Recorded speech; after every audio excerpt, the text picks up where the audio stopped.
Cordial saludo a todos los. Un día más, con la gracia del Señor, proseguimos el comentario del Catecismo de nuestra Madre la Iglesia, diciendo que el sacerdote, estamos hablando del punto 1466, en el que nos habla sobre el ministro del sacramento de la confesión, sobre cómo debe de proceder, qué actitudes debe de tener, ¿no?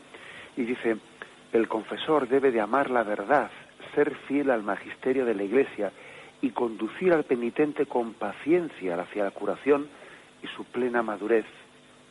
Debe orar y hacer penitencia por él, confiándolo a la misericordia del Señor. Aquí, de las cosas que dice, especialmente subrayo, esta de que debe de amar la verdad, ser fiel al magisterio de la Iglesia, conducir al penitente con paciencia hacia la curación. No son dos cosas contrapuestas, ni mucho menos lo de amar la verdad y ser fiel al magisterio de la Iglesia. Eso no es contrapuesto, no es contradictorio a lo de tener paciencia, cariño con los fieles. No, como hemos dicho en este programa ya recientemente, es básico el conjugar la verdad con la caridad, es básico. Se puede pecar de las dos cosas, ¿no? De pretender presentar una verdad agria, una verdad que resulta al final odiosa, una verdad que es dicha con una acritud, pues a la vez no es la verdad de Cristo. Eso de restregarle a alguien, restregarle en su cara la verdad de Cristo, no es propio del espíritu del Evangelio.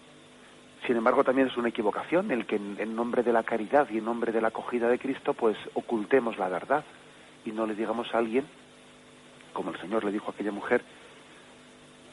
Yo creo que hay un pasaje del Evangelio hermosísimo, ¿no?, para ver cómo se conjuga la verdad y la caridad, que es el de Jesús ante esa mujer pecadora, que le dice: mujer, nadie te ha condenado, tampoco yo te condeno, nadie te ha echado la piedra, ¿no? Pero vete y no peques más. O sea, este pasaje es muy hermoso porque en él se ve cómo se conjugan las dos cosas: el cariño y la misericordia concreta hacia esa mujer con el amor a la verdad. Jesús no le dice: nadie te ha apedreado, pues venga, adelante, que no ha pasado nada. No, eso no se lo dice. Le dice: vete y no peques más. Es decir, no le justifica su pecado, su actitud, pero tampoco le ha tirado la piedra, ni utiliza la verdad como un método de agresión a una persona, ni recurre a la caridad para faltar a la verdad, ni una cosa ni la otra, ¿no? Y el sacerdote tiene que conjugar ambas cosas, debe de amar a esa persona que está ante él y al mismo tiempo ser fiel, precisamente porque la ama a esa persona, ser fiel a la verdad, ser fiel al magisterio de la Iglesia. El sacerdote actuaría incorrectamente si estuviese utilizando ese lugar que es el trono de Cristo, de alguna manera, es el trono de Jesucristo, esa sede de la penitencia en la que está sentado el sacerdote. Ese es un trono de Cristo, es una silla de Cristo en la que él está representando. Actuaría mal si en ese lugar, si en ese sitio el sacerdote pues está dando consejos conforme a su propia ideología, conforme a su criterio, conforme a su pensamiento, conforme a lo que él entiende políticamente correcto. Y se está separando del magisterio de la Iglesia, se está separando del sentir de Cristo en su Iglesia. Entonces está predicando a sí mismo y no está predicando a Jesucristo. Eso puede ocurrir cuando el sacerdote utiliza, bien sea la sede del sacramento de la confesión, o bien sea también el púlpito, el ambón desde el que está predicando la palabra de Dios en la Iglesia, cuando se predica a sí mismo su propia ideología. Y ese es un pecado gravísimo, ante el cual tenemos que estar siempre atentos los sacerdotes.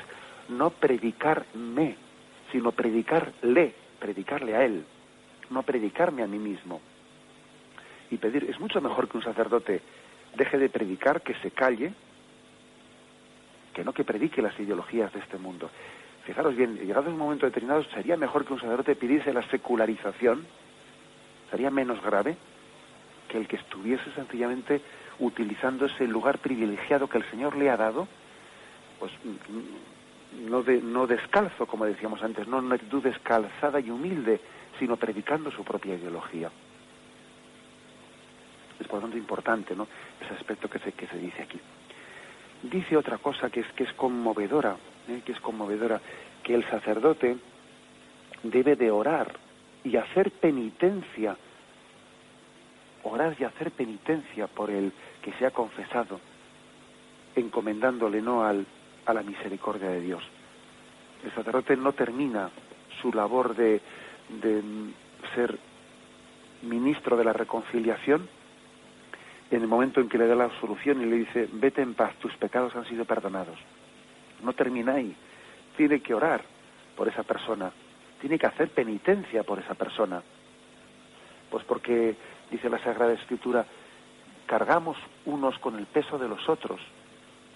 Dice también San Pablo: los fuertes tenemos que llevar la carga de los débiles, y a su vez, no porque el sacerdote sea más fuerte, también la carga de ese sacerdote cuando se confiesa la lleva otro, y otro, y otro. Dios ha querido que carguemos mutuamente con el peso, con ese peso de la purificación y de la penitencia.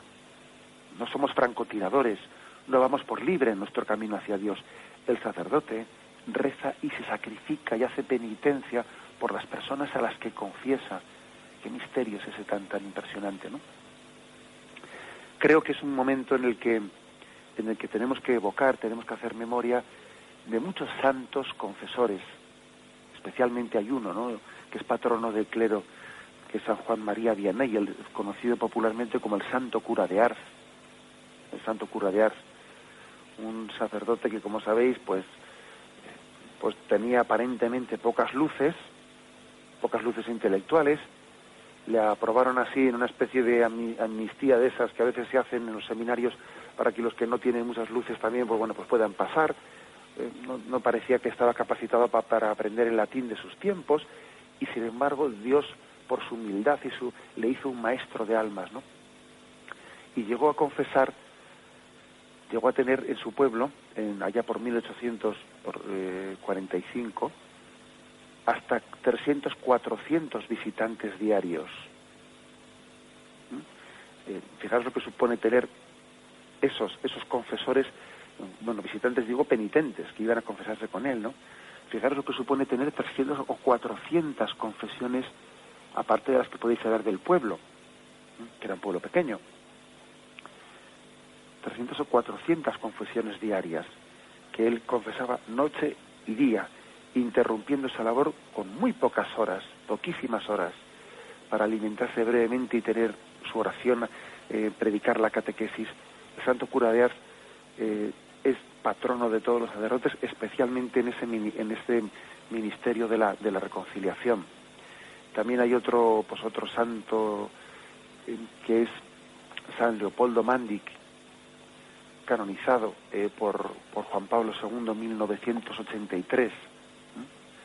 De él dijo el Papa que fue siervo heroico de la reconciliación y de la penitencia.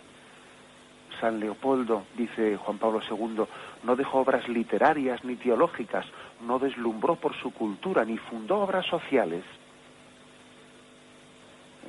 Sin embargo, su grandeza consistió en inmolarse y entregarse día a día a lo largo de su vida sacerdotal de 52 años de vida sacerdotal en el silencio, intimidad y humildad de una celda confesionario. El buen pastor da la vida por las ovejas, y Fray Leopoldo, dice Juan Pablo II, está siempre allí, a disposición, sonriente, prudente, modesto, confidente, discreto y padre fiel de las almas, maestro respetuoso y consejero espiritual comprensivo y paciente. Si lo queremos definir con una palabra, como solían hacerlo en vida sus penitentes y hermanos, entonces es el confesor. Solo sabía confesar, y justamente en eso reside su grandeza. En saber desaparecer, él desaparece para ceder el puesto al pastor de las almas. Solía definir San Leopoldo Mandic así su misión: ocultemos todo, decía él, aun lo que pueda parecer don de Dios, no sea que se manipule. Solo a Dios honor y gloria. Si posible fuera, deberíamos pasar por la tierra como sombra que no deja rastro de sí. dice San Leopoldo, que cuanto menos protagonismo tenga el confesor, mejor. El buen pastor da la vida por las ovejas, dice el Papa, ¿no? A los ojos humanos, la vida de este santo, San Leopoldo Mandic, se asemeja a un árbol al que una mano invisible y cruel le hubiera cortado todas las ramas una tras otra. Y el padre Leopoldo fue un sacerdote imposibilitado para predicar por un defecto de pronunciación. Un sacerdote que ansiaba dedicarse a las misiones y hasta el final le inspiró el día de partir, que no llegó porque no tenía salud, tenía una salud muy endeble. Un sacerdote de tan gran espíritu ecuménico que se ofreció con entrega diaria como víctima al Señor para que se restableciera la unidad de la Iglesia. Pero también tuvo que vivir esa vocación ecuménica en ocultación total. En el fondo, el Señor hizo de él un árbol al que le podó muchas ramas y únicamente le quedaron a ese árbol raíces. Y esas raíces se manifestaban en el sacramento de la reconciliación. Es impresionante, ¿no?